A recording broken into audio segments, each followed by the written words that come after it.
Continuando as nossas aulas, agora a gente vai para a nossa oitava aula de fisiologia. E aí agora a gente vai estar falando uma função bastante importante na fisiologia humana, que é a endocrinologia. A gente vai falar sobre alguns hormônios específicos, aonde são produzidos e as suas ações no corpo humano.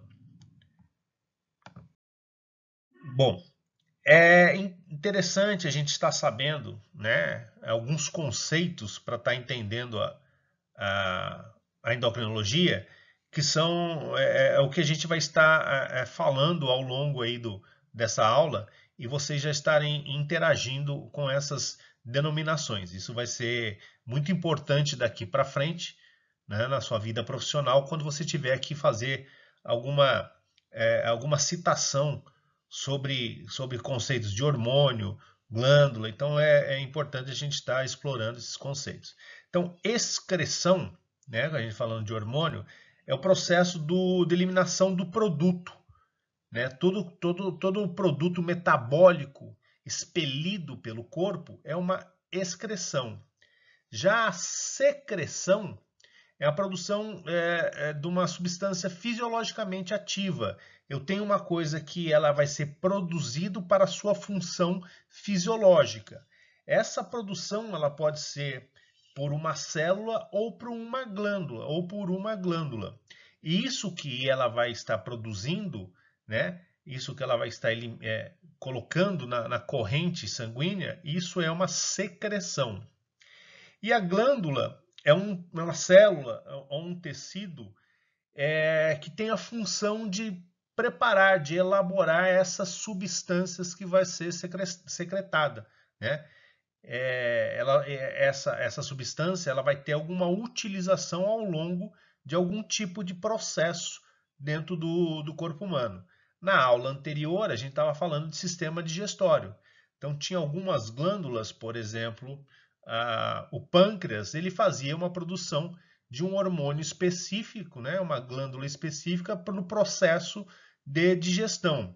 Aí, ao longo da fisiologia, agora a gente vai ver algumas outras funções em outros sistemas, não só apenas no digestório. E é importante a gente saber, isso é muito cobrado, isso é muito debatido, isso é muito apontado no estudo de fisiologia, a discriminação de uma glândula exócrina e endócrina. Né? As glândulas exócrinas, elas secretam os seus produtos através de dutos, né? Ela tem um duto, ela tem um canalículo, ela tem um cano, né? Vamos dizer assim, de uma forma mais leiga, que vai abrir alguma cavidade corporal, né? Ela vai para dentro de um órgão oco, na sua luz. Já na glândula endócrina, ela vai liberar isso dentro de um vaso capilar, num vaso linfático. Então a diferença da exócrina da endócrina é que a endócrina libera diretamente na circulação, enquanto que a exócrina ela vai liberar diretamente dentro de um órgão geralmente oco, né? Então essa é a principal diferença de uma glândula exócrina e endócrina. A gente pode, por exemplo, já falamos, e vocês viram na fisiologia digestória, que o pâncreas ela é uma glândula mista. Ela tem tanto a função exócrina como a função endócrina. Agora vocês já sabem o porquê disso. E o hormônio propriamente dito são a secreção dessas células endócrinas, né? Os hormônios eles vão atuar diretamente através da corrente sanguínea para chegar, vai ser produzido num determinado órgão para atingir um órgão-alvo, um local-alvo específico para atuar na sua função hormonal, né? Para exercer a sua atividade fisiológica dentro do corpo humano.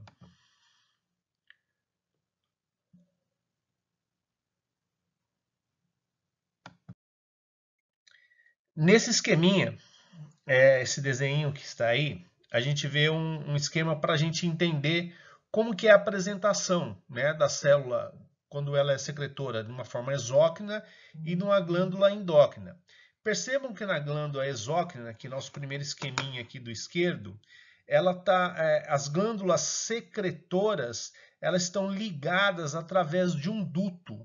E esse duto, essa parte de cima aqui, representada aí com essas células roxinhas, é como se fosse a parte interna de um órgão.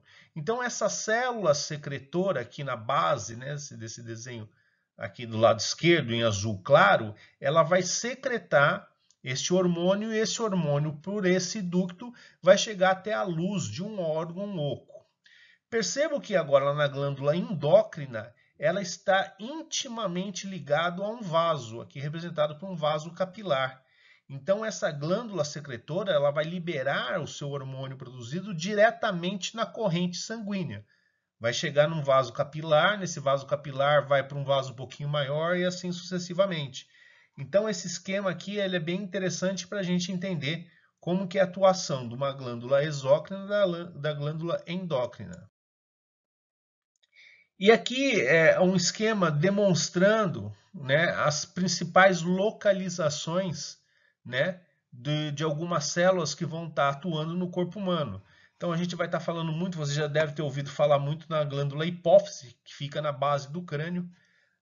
Também orienta vocês, como já tiveram anatomia, lá na base do crânio, nos órgãos do crânio, vocês abrirem lá na anatomia para ver o local da célula túrcica ou célula turca, aonde fica armazenada a hipófise. Então, para vocês verem dentro da anatomia humana, né, na parte óssea, aonde que é o local que a glândula fica guardada dentro da caixa craniana, né? E a distribuição, né, da glândula tireoide, que ela fica bem em frente, na face aqui anterior, né? Ela é de fácil palpação, vocês podem fazer isso aqui, que vocês conseguem palpar a glândula tireoide, né? O timo é um órgão importante, o timo é um órgão, ele tem uma característica muito importante, que ele é um órgão involutivo. Ele é um órgão que ele vai estar produzindo as células de defesa, e quando o indivíduo, o recém-nascido, ele é criança, o timo é muito grande, porque ele ainda está produzindo as células de defesa, os leucócitos de defesa, e esses leucócitos eles vão ser distribuídos ao longo dos anos em outras regiões do corpo. E esse timo, a tendência dele é ele estar diminuindo, ele vai evoluindo ao longo dos anos. Então, na criança, a gente tem um timo grande, e no adulto é um órgão bem reduzido, bem pequeno, porque ele vai evoluindo, porque as células produzidas, né, por ele, eles vão sendo armazenadas aí nos gânglios linfáticos. Então, por isso que ele vai diminuindo, ok?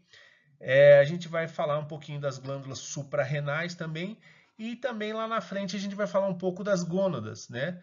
Os ovários e os testículos nos homens. Agora aqui a gente vai dar uma atenção, só vou estar citando os principais hormônios, né, de cada órgão desse que a gente estava passando aí, demonstrando no slide anterior. Então, falando da hipófise, a hipófise ela tem uma característica, também oriento a vocês a pegarem um livro de anatomia e ver a separação da hipófise anterior e a posterior. Por quê? Porque a anterior e a posterior, ela produz hormônios distintos, né? Produzem hormônios diferentes que vão agir diferentemente no órgão-alvo responsável.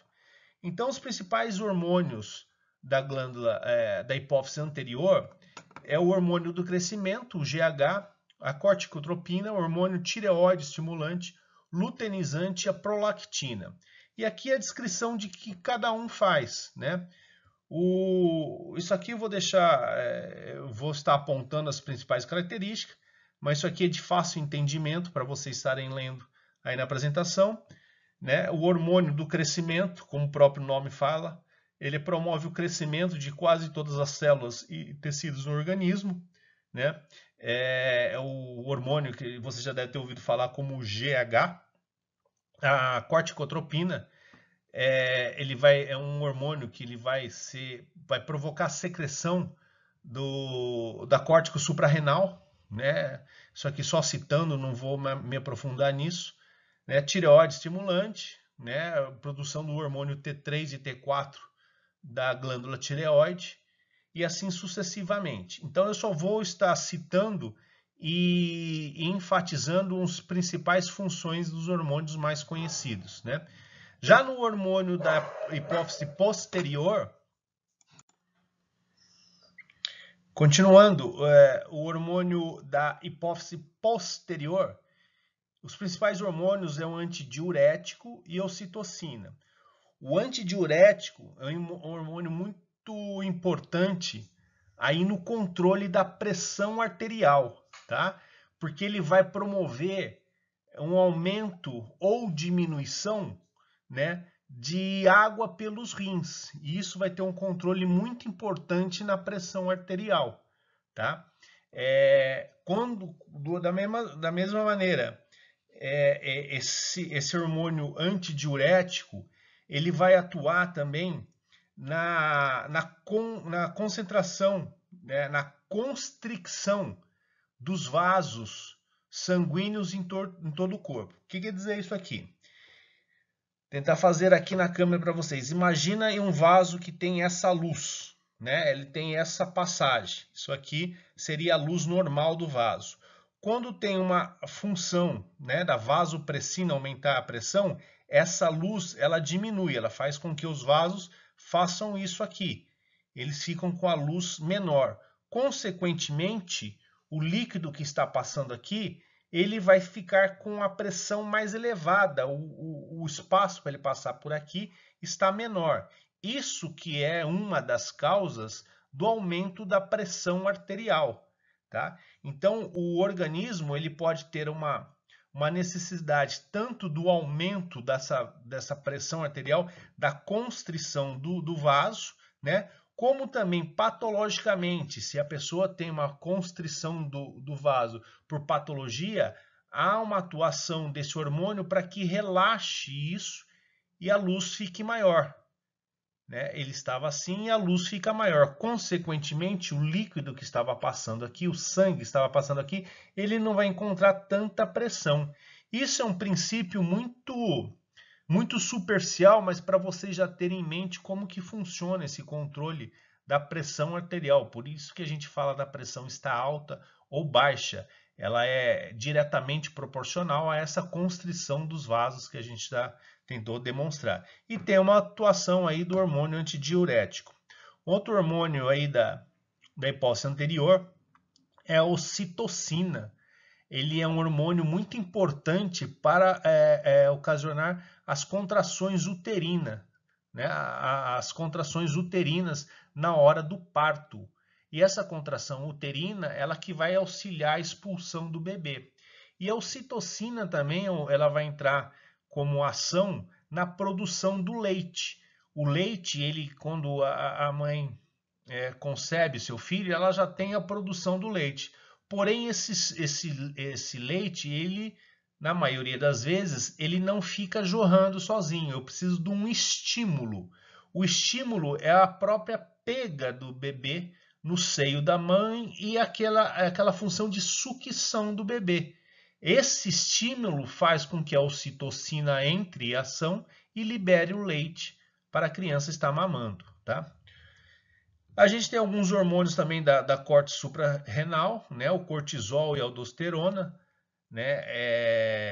O cortisol ele vai atuar muito no metabolismo, no controle do metabolismo das proteínas, e a aldosterona na secreção de sódio pelos rins. Também sódio e potássio pelos rins também para o controle aí da pressão arterial. Então vocês veem aí que o controle, né, dos principais problemas, das principais patologias crônicas que a gente vê hoje, que é a hipertensão, ele tem uma ação direta aí dos hormônios, né, antidiurético e aldosterona, né? E os hormônios da tireoide, né, só citando, a tireoxina, triodotironina, o T3 e T4, você já deve ter visto essa discriminação como o T3 e o T4, ele vai atuar diretamente aí nas reações químicas por quase todo o metabolismo corporal, né? E a calcitonina, que atua aí na responsabilidade do depósito, do armazenamento do cálcio, né? No corpo humano. Outros hormônios, né? Aqui a gente vai estar falando já não de uma forma não já constante dos hormônios aí do pâncreas, que é a insulina e o glucagon, né? A insulina são produzidas nas ilhotas de Langerhans, são as células do pâncreas que produz a insulina. A insulina, como que a insulina age? Ela promove a entrada da glicose, né, produzida através aí da alimentação, ela promove a entrada da glicose intracelular nas células. A célula ela precisa de uma quantidade de glicose para estar trabalhando. Por isso que quando a gente fica muito tempo sem comer, dá fome, é porque as células precisam de um combustível para estar trabalhando. E esse combustível é a glicose, é onde vai estar startando, iniciando, né, o estímulo da fome. Por quê? Porque eu consumi toda aquela insulina que estava aí presente no organismo. E como que essa glicose, como esse açúcar vai entrar na célula? Ele vai entrar através da insulina. Por isso que quando a insulina é baixa, ela não tem tanta atuação, ou não tem insulina, a glicose fica espalhada, né, ao longo do corpo humano, a nossa circulação. Por isso que a glicose fica alta, porque eu não tive absorção da glicose, né? Por isso que o indivíduo diabético ele tem a glicose alta, porque ele não consegue absorver essa insulina. Por outro lado, né, no pâncreas a gente tem o glucagon. O glucagon, ele é o contrário, ele libera a insulina, né? Então, um grande órgão que armazena libera a glicose. Um grande órgão que tem glicose armazenado é o fígado. Ele está armazenado dentro das células do fígado, os hepatócitos. E quando a gente precisa dessa glicose, que eu não tenho alimentação, o próprio organismo começa a liberar aquela glicose que está armazenada. E quem vai fazer essa liberação é o glucagon. Então vocês estão vendo a importância aí desse órgão chamado pâncreas no controle da glicose. Tanto, por isso que a gente fala que a insulina é um hormônio hipoglicemiante, diminui a glicemia, né? Porque ele tem a glicose no corpo humano, ele vai atuar, ele faz captar a glicose e na circulação essa glicose captada fica menor, então ele faz a hipoglicemia. Já o glucagon ele é hiperglicemiante. O corpo humano precisou de glicose, de açúcar, ele vai lá captar o açúcar armazenado principalmente no fígado e joga esse açúcar, essa glicose armazenada na circulação. Por isso que ele é um hormônio hiperglicemiante. Isso também é muito importante vocês terem essa noção. Agora os hormônios, né? Os hormônios produzidos nos ovários são os estrogênios e as progesteronas, né? Os estrogênios eles vão atuar aí com as características femininas, né, secundárias, né, na produção de mama, no desenvolvimento dos órgãos femininos, né? Isso que a gente chama das características secundárias femininas. E a progesterona também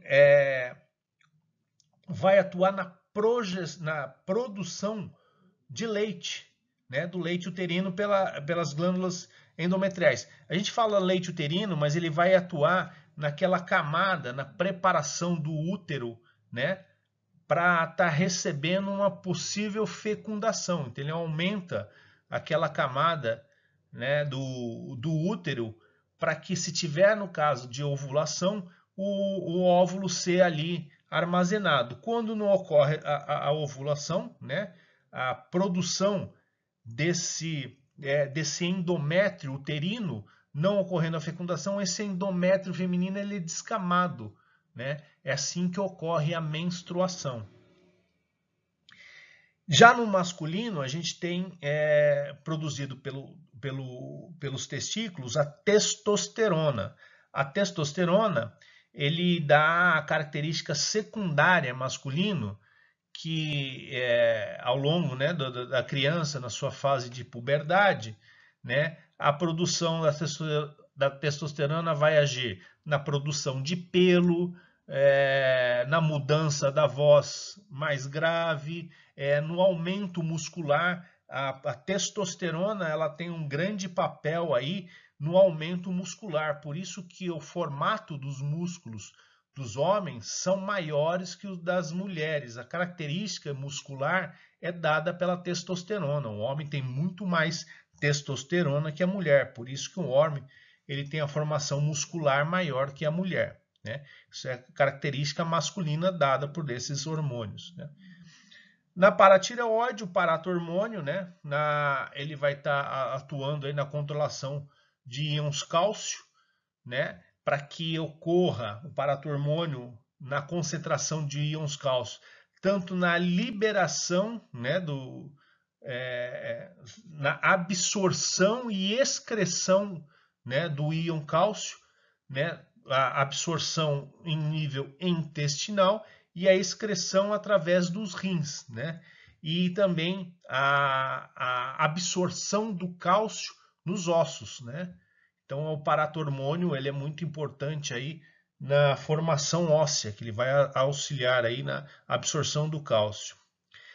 E aqui alguns hormônios que a gente vai encontrar principalmente aí no período de gestação feminina, que é a gonadotrofina coriônica humana, o famoso HCG, né? Esse HCG ele vai promover o aumento aí do corpo lúteo, né, que é para para estar armazenando o corpo lúteo, ele vai ser responsável em dar toda a sustentação e toda a viabilidade daquele ovo, né, aquele óvulo mais fertilização do espermatozoide que forma um ovo, né? E quando se tem essa fecundação do espermatozoide mais óvulo, né, formando o ovo, começa a produção da gonadotrofina coriônica, o HCG. Então, só ocorre a produção do HCG quando há a formação, né, do ovo, que é a fecundação do óvulo mais espermatozoide. Por isso que é um dos hormônios que a gente testa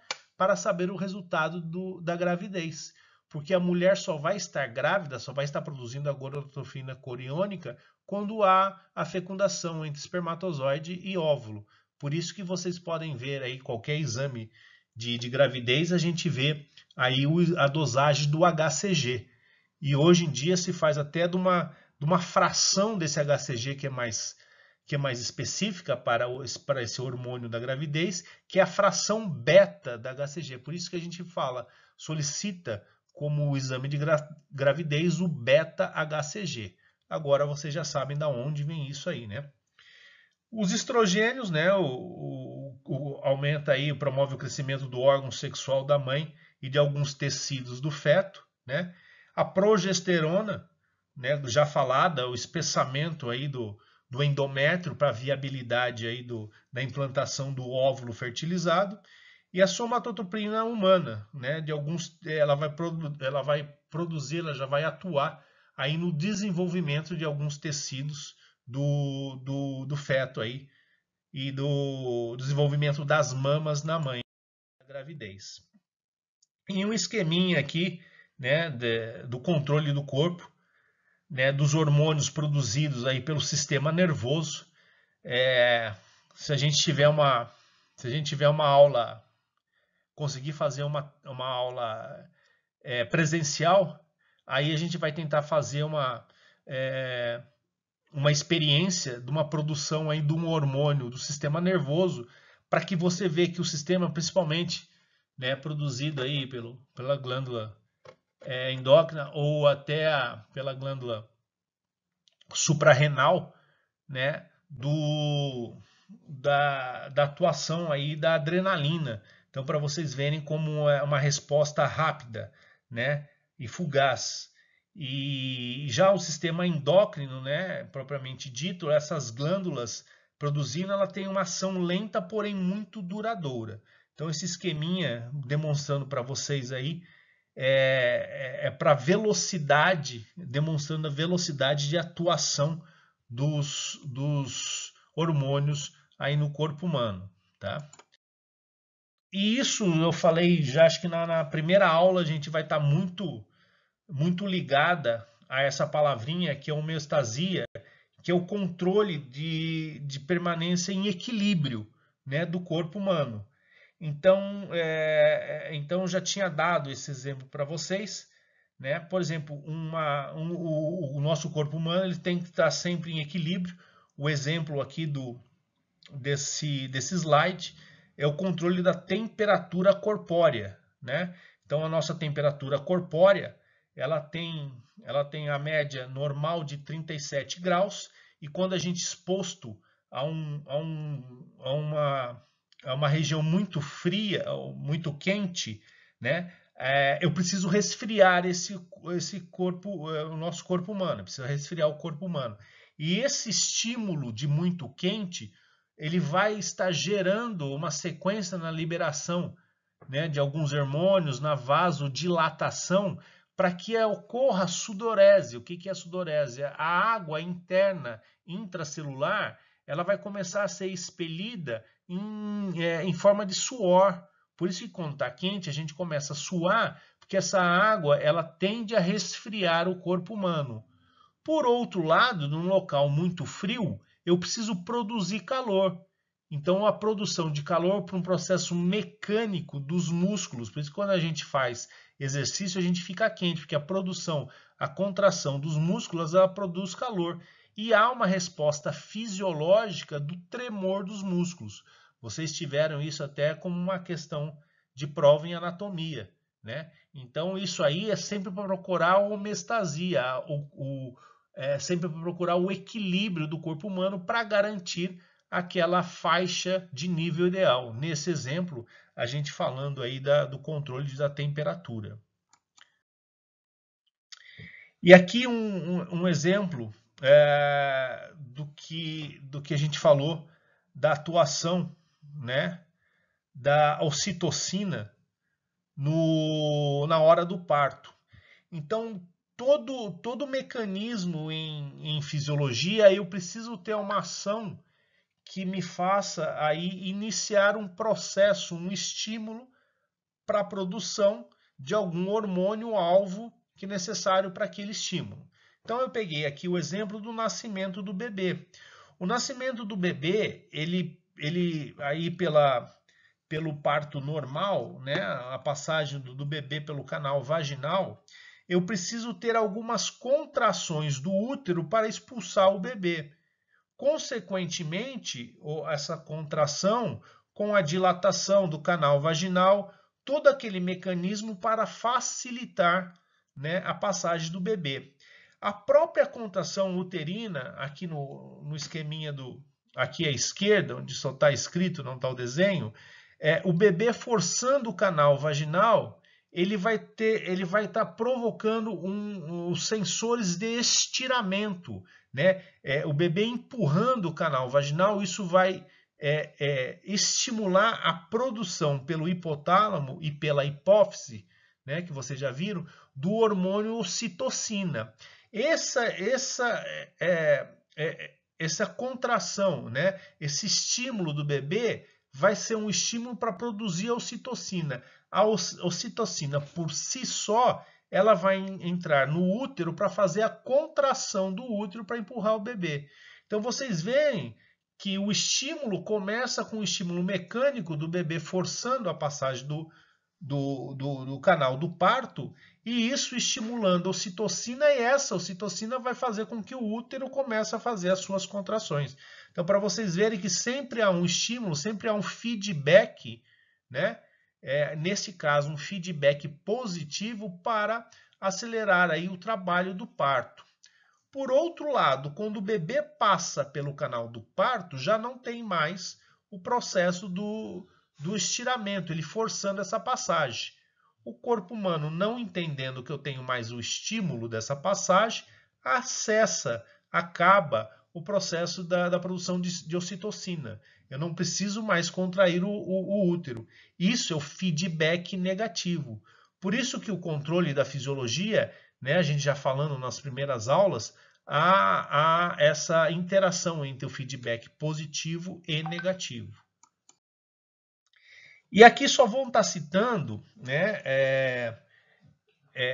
há algumas disfunções desses hormônios, né, que a gente citou agora. Essas disfunções ela causa algumas patologias, né? E aqui estou citando a patologia, né, da produção do hormônio do crescimento, o GH, né?